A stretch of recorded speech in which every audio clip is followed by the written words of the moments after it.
Friends, ఈరోజు ఒక చిన్న యాసిడ్ బేస్ రియాక్షన్ చేసి చూపిస్తున్నాము.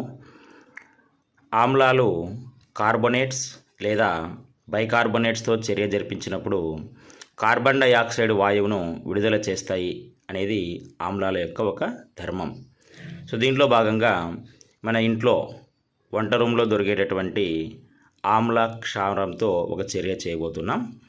ఇది వినేగర్, రెడ్ చిల్లీ వినేగర్ అంటే 4% అసిటిక్ ఆమ్ల ద్రావణాన్ని మనము వినేగర్ అంటున్నాం.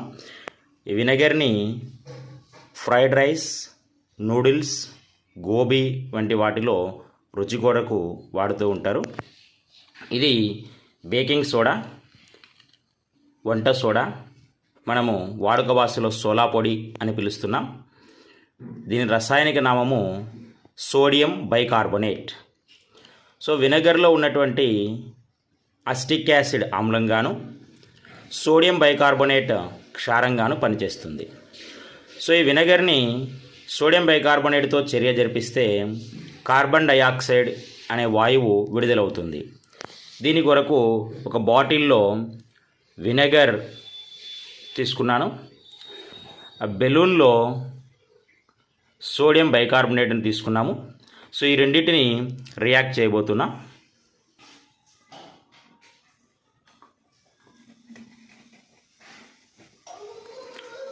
సో అక్కడ వినెగర్, సోడియం బైకార్బోనేట్ రెండు చర్య జరిపి కార్బన్ డయాక్సైడ్ అనే వాయువు విడుదలైంది.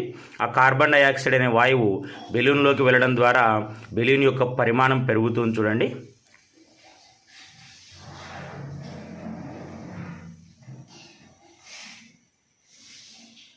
రైట్. ఇది ఒక ఆమ్లము కార్బోనేట్స్ లేదా బైకార్బోనేట్స్తో చర్య జరిపితే కార్బన్ డయాక్సైడ్ వాయువు విడుదలవుతుంది అనే దానికి ఒక ప్రయోగాత్మక నిరూపణ. Thank you. సో ఫ్రెండ్స్, మనం ఇందాక చేసిన ఎక్స్పెరిమెంట్లో ఆరెంజ్ కలర్ బెలూన్లో carbon dioxide gas, blue colour బెలూన్లో నార్మల్ ఎయిర్తో ఫిల్ చేసి ఉన్నాం. ఈ రెండు బెలూన్స్ని ఒకేసారి కిందికి వదిలినప్పుడు గమనించండి ఒకసారి. ఆరెంజ్ కలర్ బెలూన్ త్వరగా నేలను చేరుకుంది, బ్లూ కలర్ బెలూన్ కొద్దిగా నెమ్మదిగా నేలను చేరుకుంది.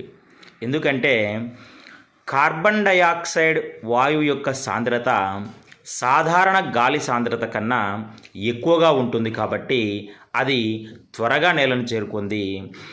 బ్లూ బెలూన్లో ఉన్నటువంటిది సాధారణ వాయువు కాబట్టి దాని సాంద్రత తక్కువగా ఉంటుంది. సో నెమ్మదిగా